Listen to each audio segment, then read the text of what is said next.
Hello नमस्कार। आपका स्वागत है आपके YouTube channel future with Ashutosh में। उम्मीद कर रहा हूँ आप बहुत ही अच्छे होंगे। तो जो आज का जो टॉपिक था, मैंने आपसे बात किया था आधुनिक भारत के इतिहास की जो कुछ भूमिका बनाने की कोशिश किया था। उसके साथ ही साथ मैंने कुछ मिनट्स पे मैंने वीडियो को स्टॉप कर दिया था, क्योंकि मुझे महसूस होने लगा था कि ये वीडियो थोड़ा सा बड़ा हो गया है। तो मैं जो नेक्स्ट टॉपिक बोला था आपसे पढ़ाने के लिए, वो था ब्रिटिश भारत का विस्तार। ब्रिटिश भारत का विस्तार। मैं एक चीज और कमिटमेंट कर दूं आपसे, बहुत सारी चीजें कमिटमेंट नहीं कर रहा हूं इस बार। एक कमिटमेंट ये जरूर करूंगा कि ये जो क्लासेस होने वाली हैं, बहुत ही शॉर्टकट तरीके से मैं आपको इतिहास पढ़ाऊंगा, आधुनिक भारत का इतिहास पढ़ाऊंगा, जो कि बहुत ही यूजफुल टॉपिक्स होंगे। इसमें बहुत सारे टॉपिक्स ऐसे होंगे जिसको मैं छोड़ दूंगा, बहुत सारी बिंदु ऐसे होंगे जिस पे मैं बातें नहीं करूंगा। मैं फिर से कह रहा हूं कि मैं बहुत सारी चीजें छोड़ के पढ़ाऊंगा, ताकि आपको टू दी पॉइंट एक बार इतिहास कैसे पढ़ते हैं वो देखने को मिल जाए। और ये जो लेवल होने वाला है, ये आपका यूपीएससी, पीसीएस और प्री और छोटे मोटे जो एग्जाम्स हैं उनके नजरिए से मैं पढ़ाने की कोशिश करूंगा। तो यहाँ पे मैं बहुत सारी चीजें ना करके, मतलब एक तरीके से, बहुत इतिहास तो बहुत बड़ा है, उसमें से निचोड़ के जो आपको चीजें ले आ रहा हूँ वो चीजें कोशिश करूंगा। और पिछली क्लास में मैंने आपसे कुछ मुगल काल के बारे में बात किया था, मुगलों के बारे में बात किया था, कुछ अवध के बारे में बात किया था।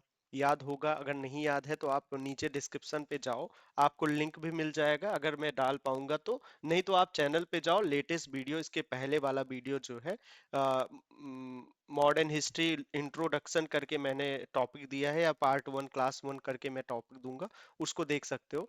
तो मैं आज मुगल, अवध और बंगाल के कुछ बंगाल के बारे में कुछ बातें करते हुए ब्रिटिश भारत के विस्तार को बताऊंगा। ये जो वीडियो है ये मुश्किल से मुश्किल 10 मिनट या 15 मिनट का होने वाला है, जिससे आपको छोटे से ब्रिटिश भारत के विस्तार को छोटे में करके बताने की कोशिश करूंगा। इसलिए मैंने अपने हैंड राइटिंग नोट्स में मुगल शासकों की लिस्ट बना के रखी हुई है। पिछली क्लास में मैंने बात किया था, लेकिन मुझे लग रहा है कि आप लोगों ने मिस कर दिया होगा, या हो सकता है कि लिखने में कहीं मिस हो गया हो। तो मैंने अपनी हैंड राइटिंग में मुगल शासकों की एक लिस्ट बना के आपको दिखाने की कोशिश कर रहा हूँ, और उनके टाइम पीरियड को बताने की कोशिश कर रहा हूँ।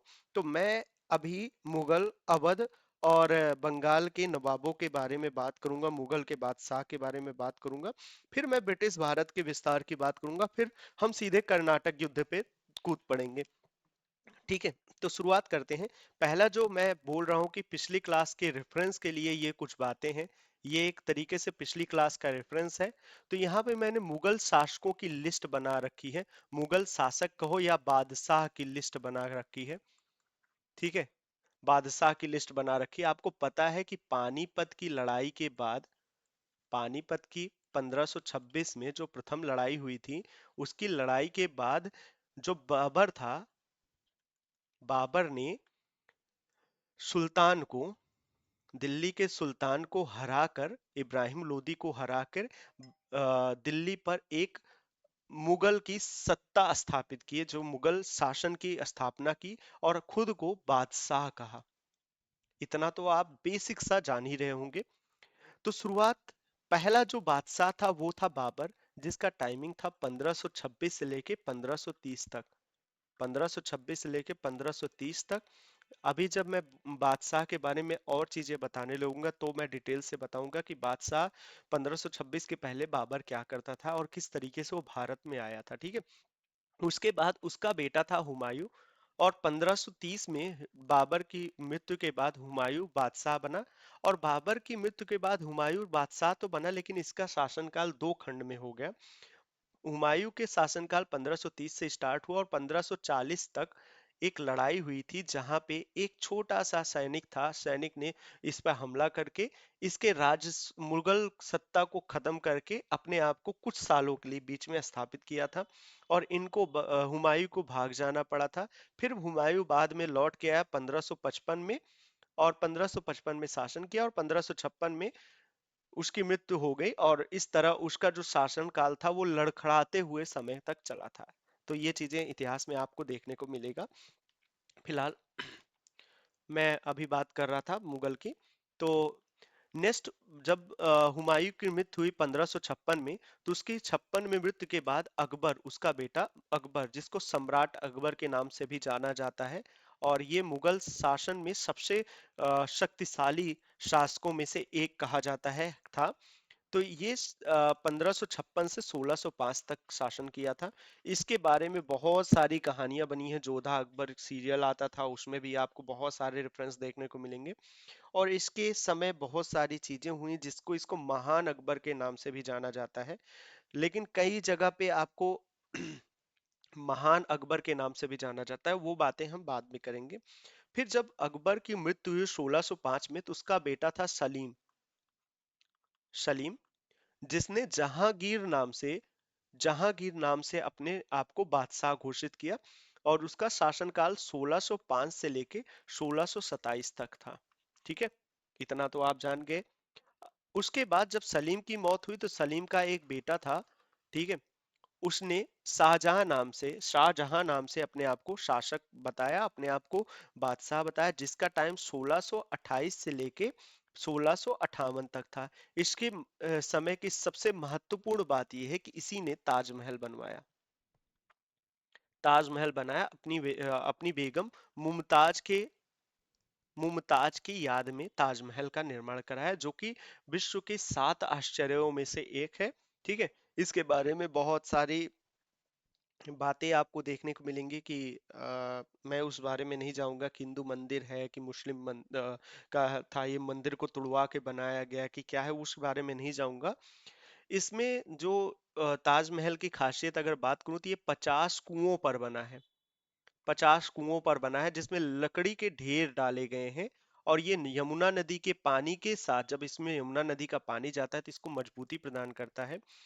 माना जाता है, जो पुरातत्वविद हैं और जो साइंटिस्ट हैं, वो कहते हैं कि अगर यमुना का पानी सूखा, तो ताजमहल गिर जाएगा।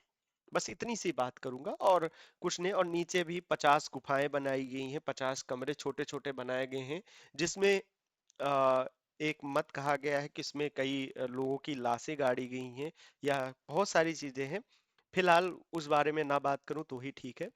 उस पे शायद एक फिल्म भी बनने वाली है। देखिए, आ, मुद्दों को छेड़ना ठीक नहीं है। आप बताइएगा कि आपकी क्या राय है इस बारे में। ठीक है।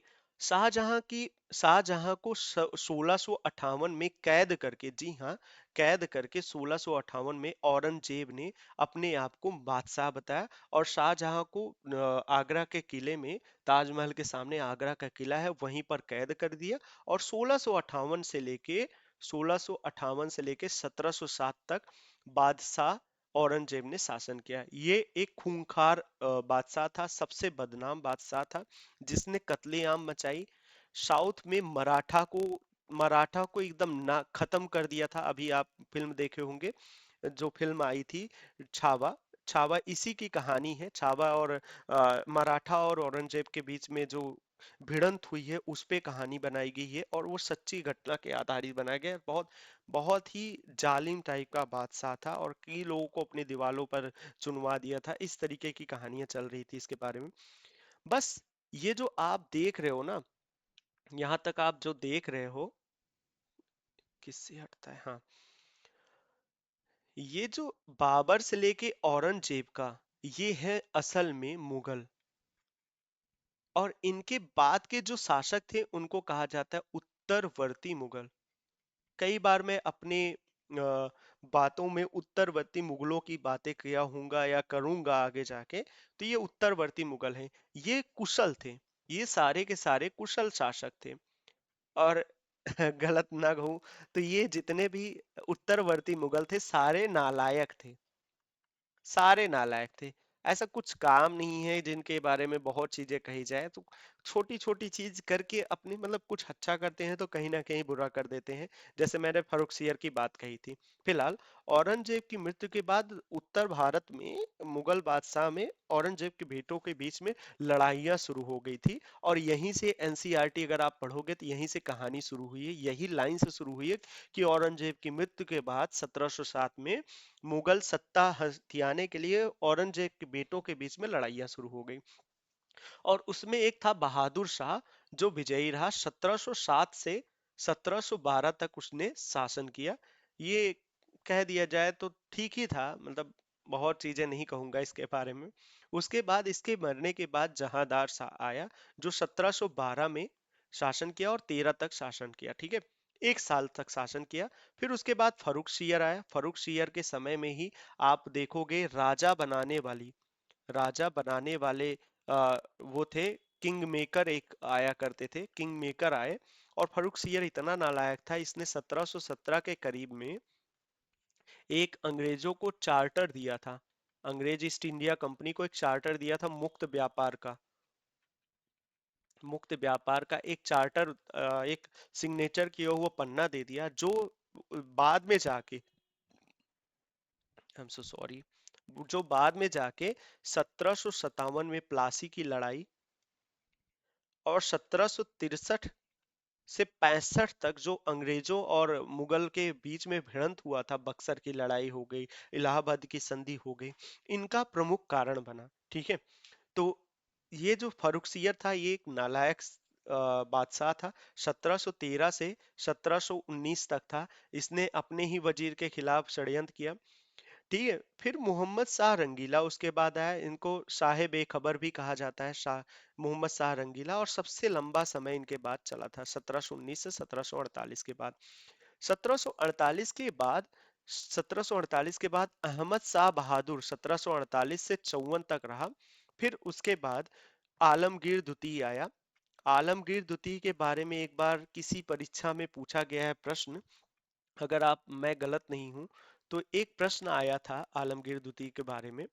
पूछा गया था कि प्लासी की लड़ाई के टाइम पे, प्लासी की लड़ाई 1757 के समय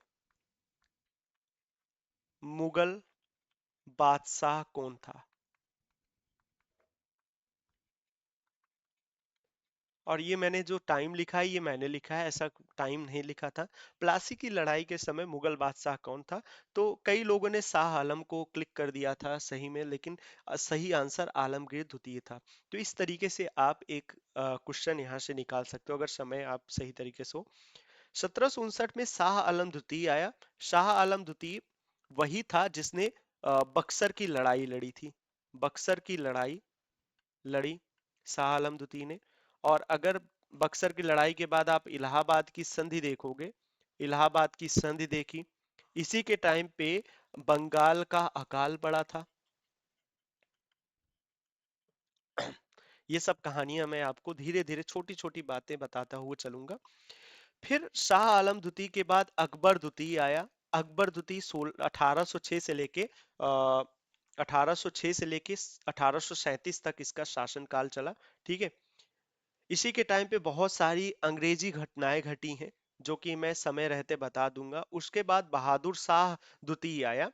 बहादुर शाह द्वितीय का नाम पूरा था बहादुर शाह द्वितीय, ठीक है। ये अपने आप को जफर बोलता था। ये कहानियां लिखा करता था, कविताएं लिखा करता था, जिसमें अपने आप को जफर कहा करता था, इसलिए इसको जफर नाम से भी जाता है। ये 1837 से 1857 तक मुगल बादशाह रहा, और ये अंतिम मुगल बादशाह रहा। अंतिम मुगल बादशाह था, अंतिम मुगल बादशाह था, ठीक है। इसी के टाइम पे 1858 की जो 57-58 की क्रांति हुई थी, अ, भारत की प्रथम लड़ाई, विद्रोह हुआ था, विद्रोह कहना सही रहेगा, विद्रोह या क्रांति जो हुई थी, इसी के टाइम पे हुआ था। इसी ने दिल्ली की जनता का नेता बना था ये, ठीक है। इसी की नेताई में हुआ था। और इसी के परिवार को मारा गया था, जो आप देखे होंगे दिल्ली के कश्मीरी गेट और बहुत सारी चीजें हैं। तो ये कहानियां आपको देखने को मिलेगी, जब मैं वहां तक पहुंचूंगा तो चीजें आपको बताता चलूंगा। फिलहाल नेक्स्ट टॉपिक है। नेक्स्ट बात मैं आपको बता रहा हूँ, रेफरेंस के लिए दे रहा हूँ, अभी सारी बातें मैं धीरे धीरे करता चलूंगा। सारे बातों को एक एक चीजें मैं क्लियर करूंगा, लेकिन ये एक रेफरेंस, मैंने कहा ना कि आपको रेफरेंस दे रहा हूं। मे भी हो सकता है कि आपको मेरी क्लासेस अभी अच्छी नहीं लगे, टू बी वेरी ऑनेस्ट अच्छी नहीं लगेगा, आपको लगेगा मैं क्या बता रहा हूँ, लेकिन विश्वास मानिए, मेरे पढ़ाने का तरीका थोड़ा अलग भले हो सकता है लेकिन बड़ा ही बेजोड़ रहता है। मैं अपने आप को जानता हूँ, मैं खुद अपनी क्लासेस देख चुका हूँ और कई जगह पे मैंने कंपैरिजन करके देखा हुआ है, तो आप खुद कई सारे वीडियोस मेरे यूट्यूब पे पड़े हुए हैं, वो वहां पे आप देख सकते हो। अगर आपको मेरी क्लासेस देखनी है तो मैं रेफरेंस के लिए बता रहा हूँ, आप जाइए प्लेलिस्ट पे, ऐसे वीडियोस मत देखिए। आप मेरा चैनल ओपन करिए, वहां पे एक प्लेलिस्ट बनी हुई है, प्लेलिस्ट पे जाइए, आपको पॉलिटी की सेशन मिल जाएगा, मैपिंग का सेशन मिल जाएगा, एनसीईआरटी का सेशन मिल जाएगा।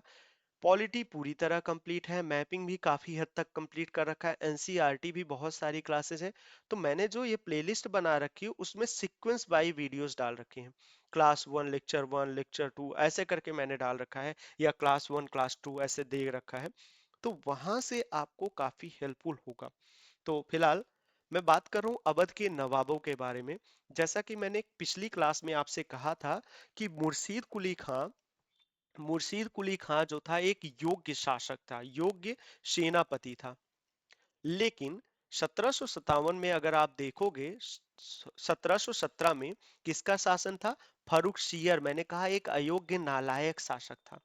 फर्रुखसियर के टाइम पे इसको अपनी पहचान नहीं मिली, अपनी योग्यता के हिसाब से इसको काम नहीं मिला, तो इसने क्या किया पता है? इसने काम किया, अपने आप को स्वतंत्र शासक घोषित कर दिया, स्वतंत्र शासक घोषित कर दिया कि भाई मैं चला बंगाल। और बंगाल में मुर्शीद कुली खान ने अपने आप को स्वतंत्र घोषित कर दिया और अपने आप को बंगाल का नवाब बताया, बंगाल का नवाब नाम का एक पोस्ट लाया। फिलहाल जो एक्चुअल शासक कहा जाता है, अब बंगाल के नवाब का एक्चुअल संस्थापक कहा जाता है, वो पदवी अली वर्दी खां को प्राप्त है, लेकिन संस्थापक के रूप में मुर्शीद कुली खां को कहा जाता है। ठीक है, मुर्शीद कुली खां का जो टाइम आपको स्क्रीन पे दिख ही रहा होगा, इनका टाइम था 1717 से 1727 के टाइम तक इनका शासन था। उसके बाद सुजाउद्दीन आया। ध्यान दीजिएगा, कुछ वर्ड्स के वो ध्यान दीजिएगा, एक जैसे मिलते जुलते अवध में और बंगाल में आपको नाम देखने को मिल सकते हैं। सुजाउद्दीन था जो 1727 से 1739 तक शासन किया। उसके बाद उसी का बेटा था सरफराज खां, और 1739 से 1740 तक शासन किया। और सरफराज खां को मारकर, हराकर अली वर्दी खान ने 1740 से 1756 तक, ये टाइम जरूर याद करिएगा, 1740 से 1756 तक अपने आप को एक बंगाल का नवाब बताया। और इसी को, अली वर्दी खां को वास्तविक संस्थापक कहा जाता है, वास्तविक संस्थापक कहा जाता है। ठीक है, फिर सिराजुद्दौला आया 1756 में, 1756 से 1757 के बीच में आया। इसके बारे में बहुत सारी कहानियां मैं बताऊंगा आपको, क्योंकि ये इंपॉर्टेंट है, यहीं से बता देता हूं जब बात हो रही है। तो सिराजुद्दौला वही आदमी है जिसने प्लासी की लड़ाई लड़ी। ये क्या हो रहा है? प्लासी की लड़ाई लड़ी, ए यार, 1757, अगर मैं गलत नहीं हूं, माफ करिएगा अगर मैं गलत नहीं हूं, तो प्लासी की लड़ाई का जो टाइम है 23 जून, बिल्कुल गलत नहीं हूं, 1757 को हुआ था। और ये कुछ घंटे की लड़ाई थी, कुछ घंटे की लड़ाई थी। ठीक है, क्या हुआ था कि अंग्रेजों ने सिराजुद्दौला की शासकों को अपनी तरफ मिला लिया था, और इस वजह से लड़ाई हुई थी। सिरा 1757 की लड़ाई आधुनिक भारत में एक गेम चेंजर के रूप में उभर के आई थी, क्योंकि अभी तक ईस्ट इंडिया कंपनी ने किसी से लड़ाई नहीं किया था। ये पहला लड़ाई था जिसमें अंग्रेज जीते थे और खुल के सामने आए थे। ठीक है, 1757 में प्लासी की लड़ाई हुई थी। इसी के टाइम पे एक ब्लैक होल की घटना कही जाती है। अ, अगर आप देखोगे, ब्लैक होल की घटना, हॉलवेल के दिमाग की काल कोठरी की घटना कही जाती है। काल कोठरी, हिंदी में नहीं याद आ रहा था, काल कोठरी की घटना इसी के टाइम पे हुआ था। क्या हुआ था? ब्लैक होल भी बोलते हैं इंग्लिश में इसको। क्या हुआ था, एक बंद कमरे में कुछ अंग्रेजों को बंद करने का ऐसा इल्जाम इसके ऊपर लगाया गया है। एक अंग्रेजी शासक था हॉलवेल, कह रहा है कि हॉलवेल ने इसके ऊपर इल्जाम लगाया था कि इसने हॉलवेल सहित बहुत सारे अंग्रेजी सैनिकों को ल- एक छोटे से कमरे में बंद कर दिया था, जिसमें उनको ना तो पानी मिल रहा था ना तो खाना मिल रहा था, तो उनकी कुछ घंटों में दम घुटने से मौत हो गई थी, ठीक है। और इसी ने अंग्रेजों को खदेड़ा था, इस तरीके से खदेड़ा था, अ, किलेबंदी करने के आरोप में, प्लासी की लड़ाई से पहले, कि अंग्रेजों को फुल्टा द्वीप पर शरण लेनी पड़ी थी। फुल्टा द्वीप पर शरण लेनी पड़ी थी। तो ये चीजें थी, इसी के टाइम पे था। और जब सिराजुद्दौला को मारकर सिराजुद्दौला 1757 की प्लासी की लड़ाई में हारा और वो जब भागा, तो ये मीर जाफर का बेटा एक मीरन था, मीरन ने इसको किले में अंदर घुसकर इसकी हत्या कर दी थी। और हत्या करने के बाद मीर जाफर, जो कि गद्दार था, जिसने गद्दारी किया था, उसने मीर जाफर उस टाइम पे नया नवाब बनाया गया, 1757 से 1760 के बीच में मीर जाफर को बनाया गया। ठीक है। मीर जाफर दो बार आएगा शासन में। ठीक है, बंगाल का नवाब बनने वाला ये दो बार आएगा बंगाल के नवाब में। ठीक है। एक बार 1757 से 1760 में आएगा, और जब आएगा तो खूब पैसा देगा ईस्ट इंडिया कंपनी को, अपने अपने आप को बंगाल के नवाब बनाने के लिए। फिर मीर कासिम अंग्रेजों को खूब सारा पैसा देके 1760 में खुद को एक शासक, मतलब बंगाल का नवाब बनाने के लिए विवश करता है, और मीर जाफर की जगह पे मीर कासिम 1760 से 1763 तक इसको बंगाल का नवाब अंग्रेजों ने बना दिया। ये एक योग्य शासक था, इसके बारे में योग्य था। ये अपने आप को स्वतंत्र शासक के तौर पे रखना चाहता था। और भले ही ईस्ट इंडिया कंपनी ने इसको नवाब बनाया था, लेकिन इसने ईस्ट इंडिया कंपनी के नाकों तले चना दबा दिया था। और इस तरीके से इसी की भूमिका, इसी के साथ बक्सर की लड़ाई हुई थी। बक्सर की लड़ाई हुई थी। बक्सर की लड़ाई का एकदम एक्चुअल टाइम जो था, वो था अक्टूबर अक्टूबर 1764। ठीक है। बक्सर की लड़ाई हुई थी। इसने ईस्ट इंडिया कंपनी के खिलाफ लड़ाई ली रही। इसके लिए इसने बंगाल के, सॉरी, अवध के नवाब शुजाउद्दौला और मुगल बादशाह मुगल बादशाह शाह आलम द्वितीय का साथ लेके लड़ाई लड़ी थी, और हार गया था। और हारने के बाद ये कहाँ चला गया कुछ पता नहीं चला था। ठीक है। इसके बाद इसकी 1763 में जब इसको हटाया गया, बक्सर की लड़ाई की जो भूमिका बनी थी, उस समय मीर जाफर को फिर से दूसरी बार गद्दी पर बैठाया गया। 1763 से लेके 1765 में ये पूरी तरह कठपुतली था, अंग्रेजों की कठपुतली था। ठीक है। फिर उसके बाद नजीमुद्दीन खां को बनाया गया 1765 से 1766। फिर सैफुद्दौला 1766 से 1770 तक। फिर ये सारे जो भी आप शासक के नाम देख रहे हो, ये अंग्रेजों की कठपुतली थे। और अगर आप देखोगे, मुबारक उद्दौला का नाम आपको याद रखना है, क्योंकि इसी के टाइम पे बंगाल में अकाल पड़ा था। बंगाल में अकाल, इसी के टाइम पे द्वैध शासन की शुरुआत हुई थी। द्वैध शासन खत्म हुआ था, सॉरी, द्वैध शासन खत्म हुआ था। तो ये चीज आपको देखने को मिलेगा यहाँ पे। द्वैध शासन का जो टाइम है 1765 में, इलाहाबाद की संधि के बाद 1772 तक आता है। ठीक है। फिर जैनुलुद्दीन था, अहमद अली था, इनका नाम सिर्फ आप याद रख सकते हो। तो इस तरीके से मैंने आपको एक रेफरेंस दे दिया। अब मैं बात करूंगा जो मेरा मुख्य टॉपिक है आज का। क्षमा करिएगा, अभी अवध के नवाब के बारे में आपको बातें नहीं किया। अवध के नवाब के बारे में थोड़ी सी बात कर लेते हैं। सजाउद अली खां बुहान उल मुल्क, जो 1722 में, 1722 से 39 तक बंगाल का नवाब बना। इसने बंगाल के नवाब की नींव डाली, बंगाल में स्वतंत्र एक शासन की नींव डाली। उसके बाद सफदरगंज को बनाया गया। बोल ही नहीं पा रहा। फिर सुजाउद्दीन को बनाया गया। ठीक है। फिर आशफदौला को बनाया गया, वजीर अली खां को बनाया गया। ठीक है। फिर सजाउद अली खान द्वितीय को बनाया गया, गाजीउद्दीन हैदर शाह को बनाया गया। ये सारे नाम आप देख रहे होंगे। सिर्फ इनमें कुछ इंपॉर्टेंट बात यह है कि गाजी उद्दीन हैदर शाह 1819 में ईस्ट इंडिया कंपनी के दबाव में अवध के नवाब ने बादशाह ए अवध की बादशाह ए अवध की उपाधि ली। ठीक है, इसी के टाइम पे एक अवध के नवाब से अब बादशाह अवध की एक उपाधि अंग्रेजों ने दिला दी 1819 में। तो ये पहला बनने वाला था।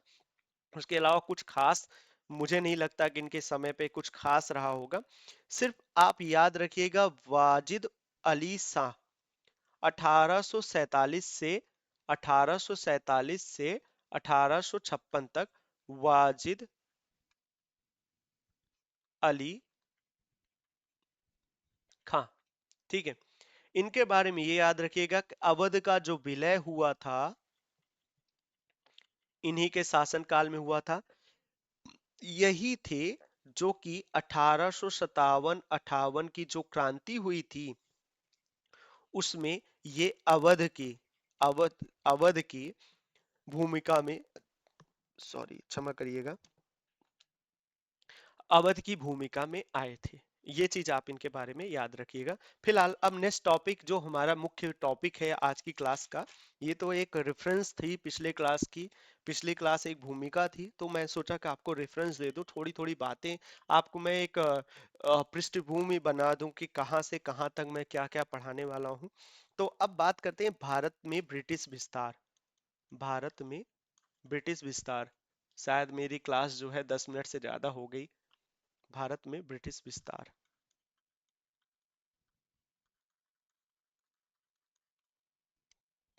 ठीक है, जब 1707 में जब औरंगजेब की मृत्यु हुई, अभी मैंने बताया, तो औरंगजेब की मृत्यु के बाद मुगल जो सत्ता थी वो बिखर चुकी थी। अब औरंगजेब ने क्या किया, गए साउथ में गया, मराठों का दमन किया, उधर साउथ में पूरी तरह खत्म कर दिया। साथ ही अपनी छवि हिंदू विरोधी बना दी, हिंदी विरोधी बना दी।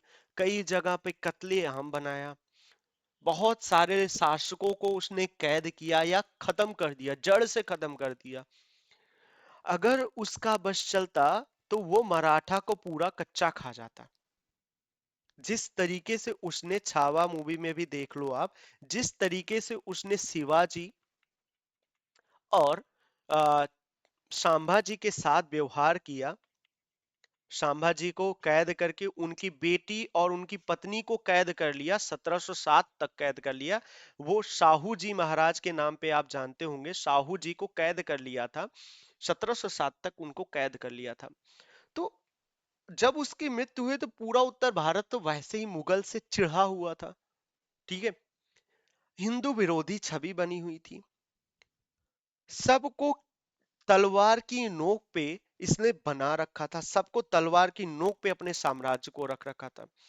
जब 1707 में उसकी मृत्यु होती है तो उसके बेटे क्या कर रहे हैं, लड़ाई करना शुरू कर दे रहे हैं, मैं बनूंगा बादशाह, मैं बनूंगा बादशाह, मैं बनूंगा बादशाह।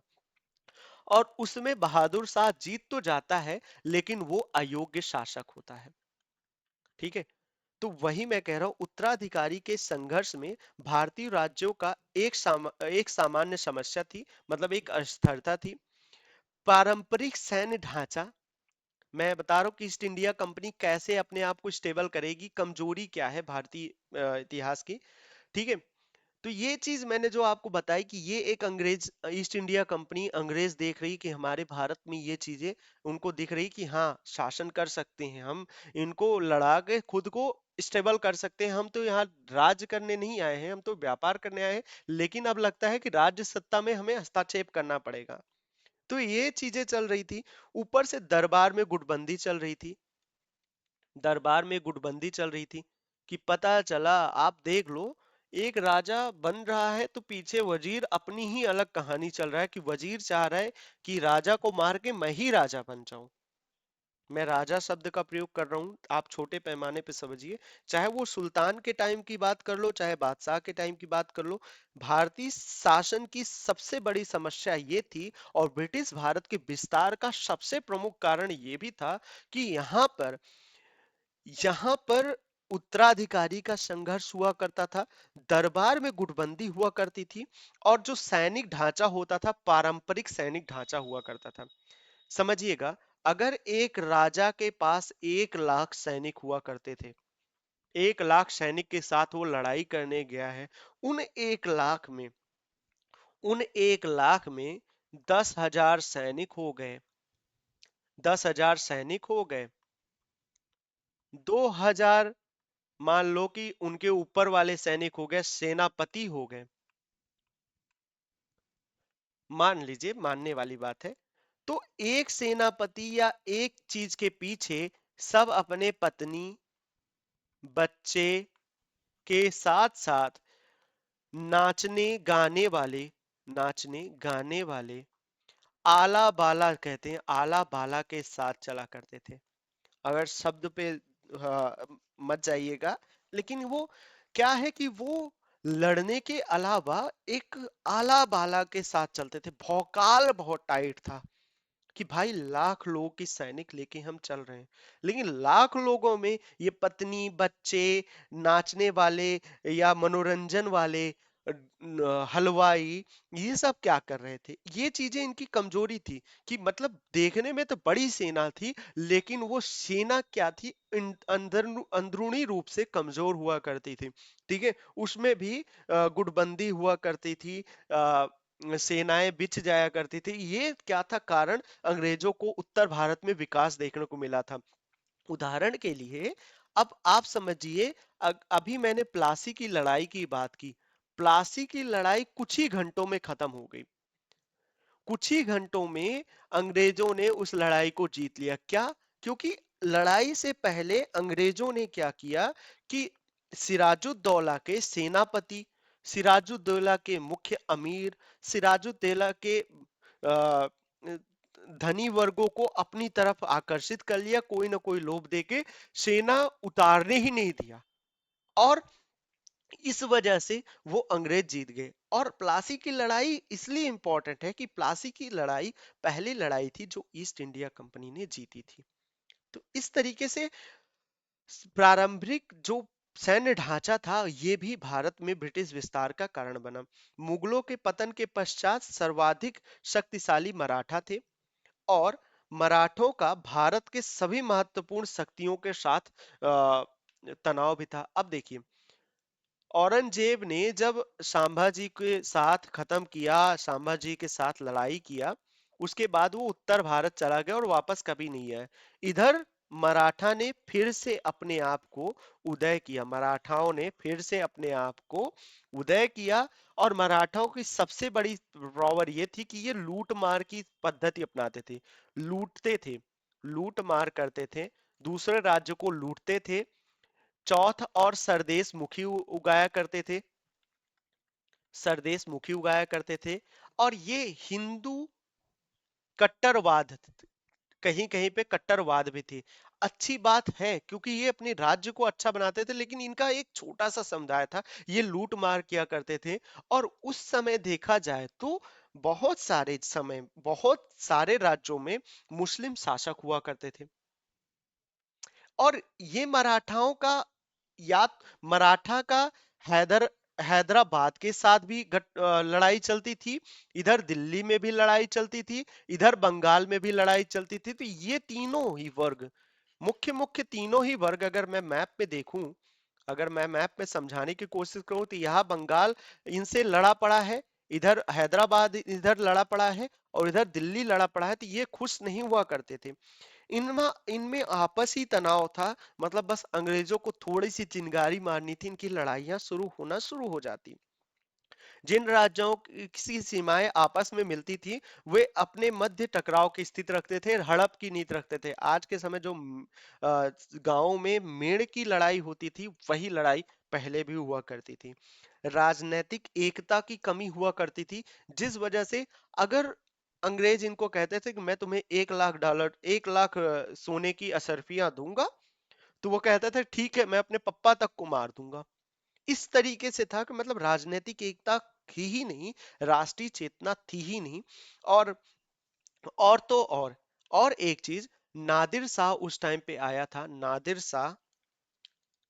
नादिर शाह और अहमद शाह के हमलों ने भारत को, मतलब ईस्ट इंडिया कंपनी को भारत की असली भूमिका दिखा दी, उनकी कमजोरियों को दिखा दिया, और नादिर शाह के हमलों ने मुगल को पूरी तरह ध्वस्त कर दिया, पूरी तरह कमजोर बना दिया, जिससे ईस्ट इंडिया कंपनी को भारत में शासन करने में काफी राहत महसूस हुई। ठीक है। काफी अच्छा रहा मतलब उनके लिए। और उत्तर पश्चिम भारत में राजनीतिक अस्थिरता मैंने पहले ही बता दिया। और तो और एक प्रमुख कारण और था कि ईस्ट इंडिया कंपनी क्या, यूरोपीय कंपनियों का यूरोपीय कंपनियों में राष्ट्रीय एकता, जैसे ईस्ट इंडिया कंपनी जब आई थी तो ये आपस में लड़ा नहीं करते थे। यूरोप की जिस देश के आते थे वो लड़ा नहीं करते थे, वो एक साथ रहा करते थे। उनको पता था कि हम एक है, और वो तरह तरह के जगह पे अपनी किलेबंदी करके इस लड़ाई में एक हो जाया करते थे, सबसे मिलने के लिए एक हो जाया करते थे। तो ये चीजें कहीं ना कहीं भारत में ब्रिटिश भारत के विस्तार में बहुत ही अहम मुख्य भूमिका निभाई। फिर से मैं दोहराता हूं कि ब्रिटिश भारत के विस्तार में कुछ महत्वपूर्ण बात ये थी कि उत्तर भारत के उत्तराधिकार के संघर्ष, दरबार में गुटबंदी, पारंपरिक सैन्य ढांचा, मुगलों के पश्चात मराठा और अन्य राज्यों के बीच में झड़प, सीमाओं की लड़ाइयां, नादिर शाह और अहमद शाह की हमले के बाद भारत की कमजोरी दिखना, पूरे भारत में ईस्ट इंडिया कंपनी को यूरोपीय शक्तियों को अपने कदम जमाने में बहुत ही महत्वपूर्ण रहे। बस इतनी सी बात मुझे करनी थी। शायद मैंने बोला था आपसे 10 मिनट का वीडियो होने वाला है, और ये 15 से 16 मिनट का वीडियो हो गया। तो मैं उम्मीद कर रहा हूँ कि मैं नेक्स्ट वीडियो जो भी बनाऊंगा आपको छोटी क्लास में अच्छे से बताने की कोशिश करूंगा। तो मैं अब नेक्स्ट वीडियो में आपको सीधे कर्नाटक की लड़ाई बताऊंगा। कर्नाटक की लड़ाई, कर्नाटक की लड़ाई यानी 1746 से 1748 बताने की कोशिश करूंगा। तो मिलते हैं नेक्स्ट क्लास में। अगर आपको क्लासेज अच्छी लगी हैं तो प्लीज लाइक कर देना। लाइक करने से थोड़ा सा अच्छा रहेगा। अगर और अच्छी लगी है तो सब्सक्राइब कर देना, और अच्छी लगी है तो शेयर कर देना। फिर मिलते हैं। बहुत बहुत धन्यवाद।